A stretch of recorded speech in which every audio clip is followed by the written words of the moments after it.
This is a limpkin, and that is an apple snail. These snails were introduced into Florida, and in many areas, they feed heavily on wetland plants and can change the balance of the ecosystem.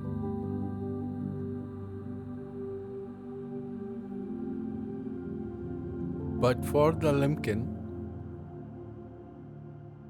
this is the perfect meal.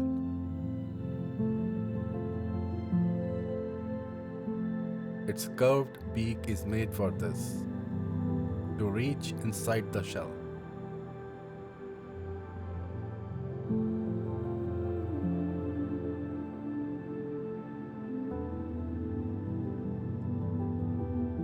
It takes time, but it knows exactly how to get to the meat. Nature always finds a way.